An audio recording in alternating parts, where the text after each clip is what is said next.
हूं सुमित आजाद और आप देख रहे हैं ग्लोबी न्यूज़। आज ग्लोबी न्यूज़ के साथ बेहद खास मेहमान जुड़ रहे हैं। उन्हें आप भली भांति शायद जानते भी होंगे। आज हमारे साथ जुड़ने जा रही हैं सुमन जी, जो कि तान्या क्योर बाई नेचर नाम के यूट्यूब चैनल को काफ़ी टाइम से चला रही हैं।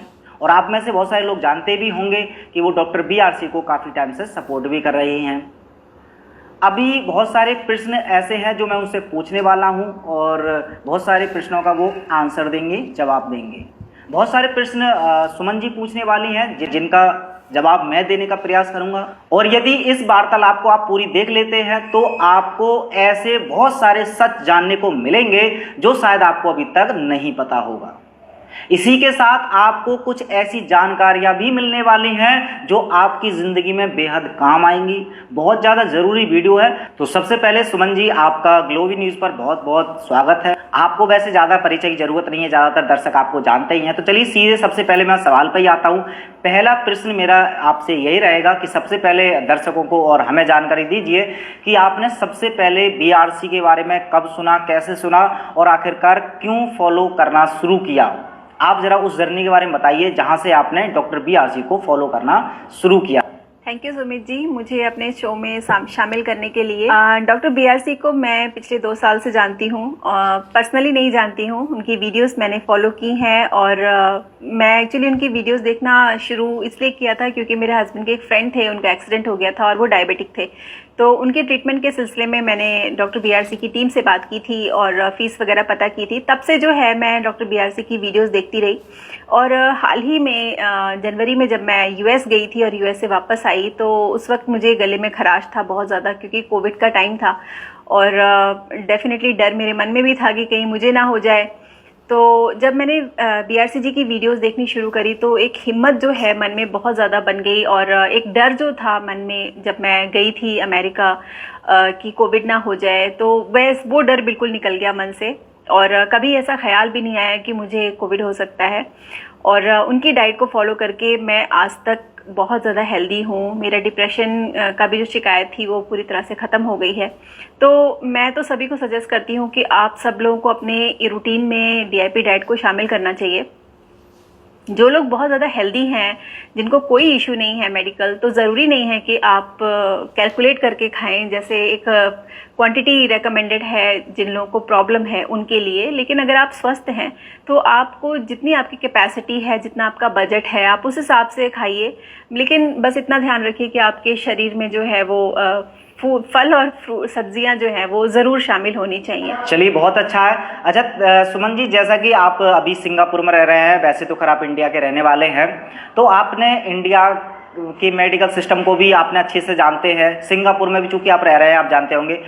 आपसे ये पूछना चाहते हैं कि भारत और सिंगापुर में जो मेडिकल सिस्टम है उसमें आप किस तरह से क्या अंतर देखते हैं, आप उस पर अपनी टिप्पणी जरूर दीजिए। आपने जो प्रश्न किया है कि सिंगापुर के मेडिकल सिस्टम में और भारत के मेडिकल सिस्टम में क्या डिफरेंस है, तो मैं आपको एक चीज़ बता दूं कि सिंगापुर का जो मेडिकल सिस्टम है वो इंसान की जान की बहुत ज़्यादा अहमियत रखता है।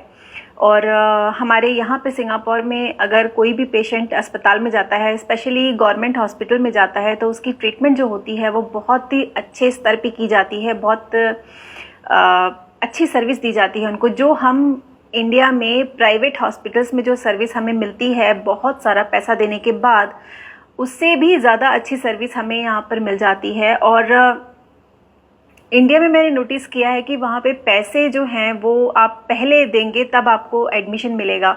मतलब अगर आप पैसे नहीं देते हैं तो आपको एडमिशन नहीं मिलेगा। सिंगापुर में ऐसा नहीं है।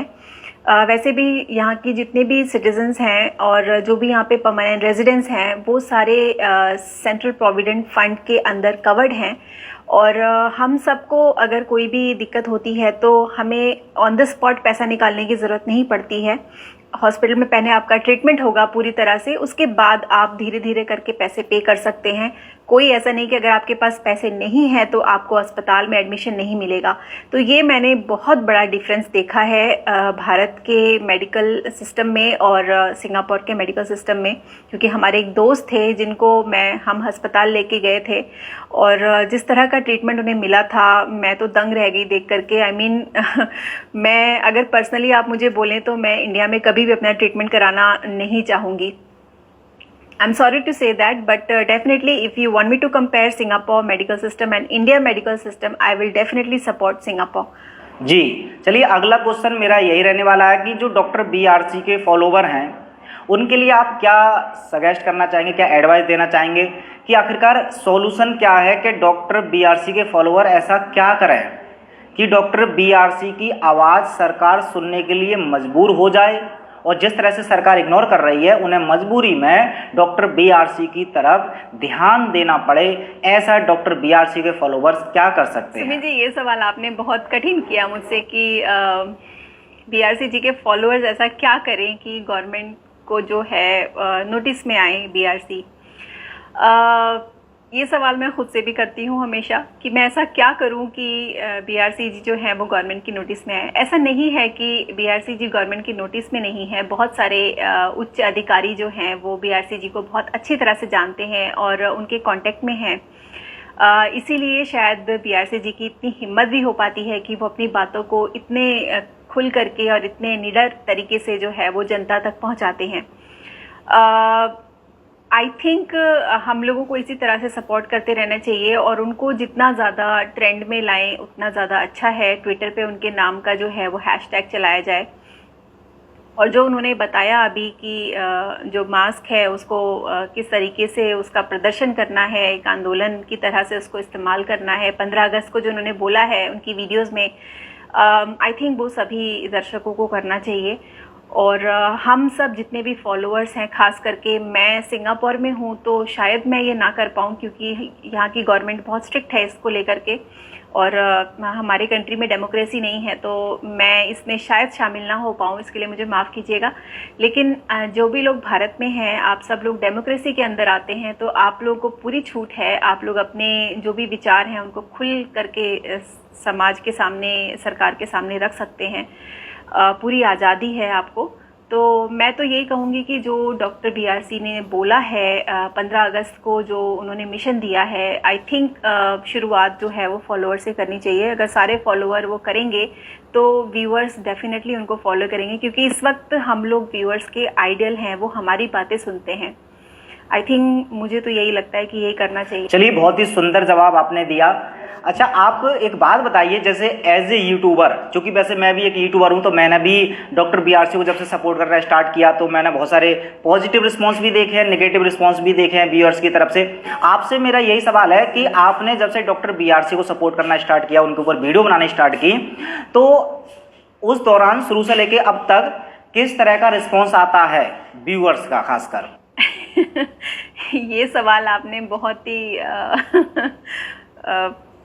एक्चुअली मुझे बहुत सारी गालियाँ भी सुननी पड़ती हैं अपने व्यूअर से।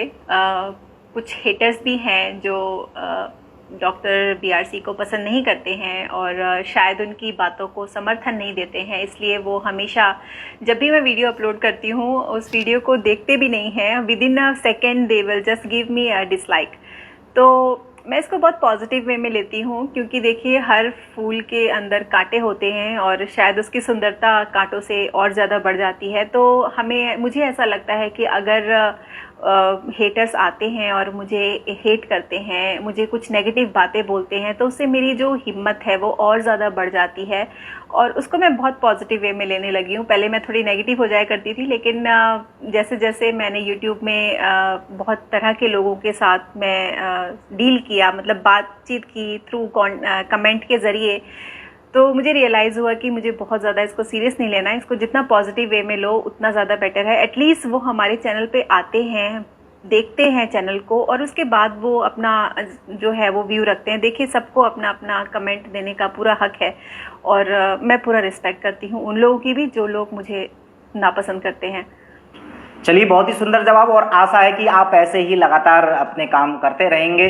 आप बहुत अच्छा काम कर रही हैं। अभी आपने सुमन जी को सुना ग्लोबी न्यूज़ के साथ।